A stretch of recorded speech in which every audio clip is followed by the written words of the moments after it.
My first interview was with Detective Sergeant Hing of the Laramie Police Department. At the beginning of the interview, he was sitting behind his desk, sitting something like this. I was born and raised here. My family is third generation.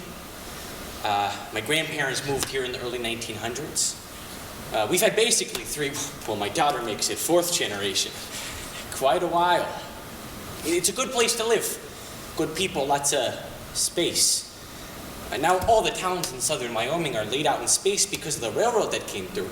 It's how far they could go before having to refuel and rewater, and Laramie was a major stopping point. That's why all the towns are spaced so far apart. We're one of the largest states in the country and the least populated. There's so much space between people and towns here. So much time for reflection. Rebecca Hilliker, head of the theater department at the University of Wyoming. You have an opportunity to be happy in your life here. I found that people here were nicer than in the Midwest, where I used to teach, because they were happy. They were glad the sun was shining, and it shines a lot here. Now what you have is you have your old-time traditional type ranchers. They've been here forever. Laramie's been the hub for where they come to get their food and supplies and stuff like that. Now, stewardship is one thing all our ancestors taught us. Eileen Engen, rancher. Now, if you don't take care of your land, then you ruin your land and you lose your living. So first of all, you gotta take care of that land and do everything you can to improve it. I love it here. Doc O'Connor, limousine driver. The best thing about it's the climate, and you couldn't put me back in that mess out there back east, because the cold, the wind, they said the Wyoming wind will drive a man insane, but you know what? It don't bother me. Well, some of the times it bothers me, but most of the time it don't. And then you have the university population. I moved here after living in a couple of big cities. Philip Dubois, president of the University of Wyoming. I mean, I loved it there, but you'd have to be out of your mind to let your kids out after dark, and here in the summertime, I let my kids play out till 11 o'clock at night, and I don't think twice about it. And then there's the people who live in Laramie, basically. I moved here from rural Texas. Zachy Salmon, Laramie resident. Now, in Laramie, if you don't know a person, you will definitely know someone they know. So it can only be 1 degree removed at most. And for me, I love it. I mean, I love to go to the grocery store because I get to visit with 4 or 5 or 6 people every time I go. And I don't really mind people knowing my business, because what's my business? I mean, my business is basically good. Laramie, Wyoming, often called the Gem City of Plains, is now at the eye of the storm. Aaron McKinney and his friend Russell Henderson came from the poor side of town. As a gay college student, they hospitalized in critical condition after a severe beating. People would like to think that what happened to Matthew was an exception to the rule, but it was an extreme version of what happened in our schools on a daily basis. It's a tough business, as Matthew Shepard and all his friends knew, to be gay in a cowboy country. It was huge, yeah, it was herds, and we're talking hundreds of reporters, which makes a huge dent in this town's population. There's news reporters everywhere, news trucks, everywhere on campus, everywhere in this town, and we're not used to that type of attention to begin with. We're not used to that type of exposure. Tiffany Edwards, These local people reporter. are predators. Like, this one journalist actually caught one of the judges in the bathroom at the urinal and was like asking him questions. And the judge was like, "Excuse me, can I please have some privacy?" And the journalist was like offended that he asked for privacy. I mean, this is not how journalism started, like the Gutenberg press, you know? When hard copy came and taped me, I went back and taped them at the exact same time.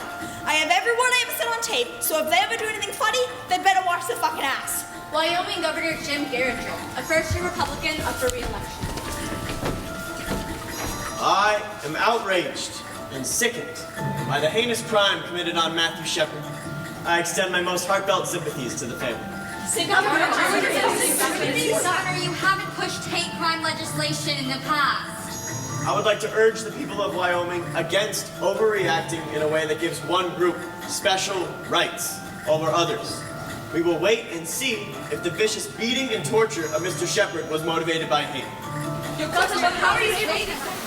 family was also grateful that they did not have to make a decision.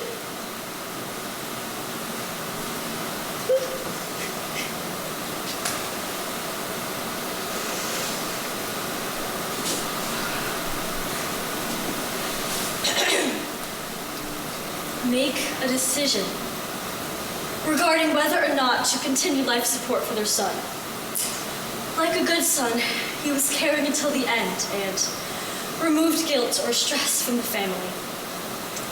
He came into this world premature and he left this world premature. Matthew's mother said, Go home. Give your kids a hug and don't let a day go by without telling them that you love them. and I don't know how I let it happen, but I lost it on national television. But you know, I've been up for 72 hours straight and gone home and gone to sleep for 30 minutes and had to come back in, and maybe I was just I don't know, but in a moment of complete brain deadness while I was out there reading that statement, I thought about my own 4 daughters and go home and hug your kids. She doesn't have her kids anymore.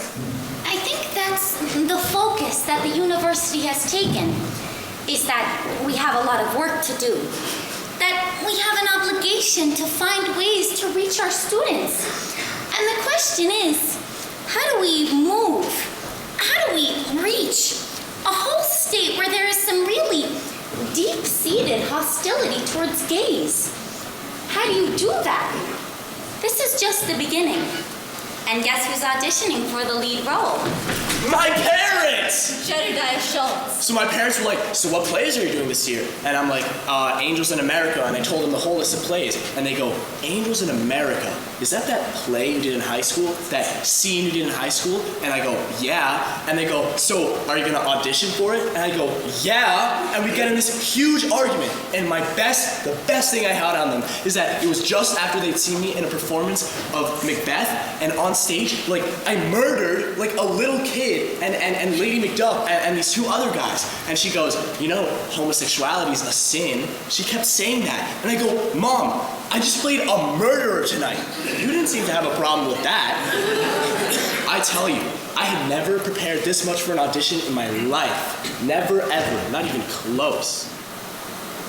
Mr. McKinney, I would like nothing more than to see you die. But now is the time to begin the healing process. To show mercy to someone who refused to show any mercy. Every time that you celebrate Christmas, a birthday, the 4th of July, remember that Matt isn't.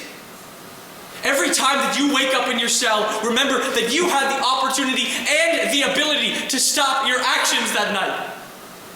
Mr. McKinney, you took something from me that was very precious to me, and I will never forgive you for that. Mr. McKinney, I give you life in the memory of one who no longer lives. May you live a long life, and may you thank Matthew every day for it.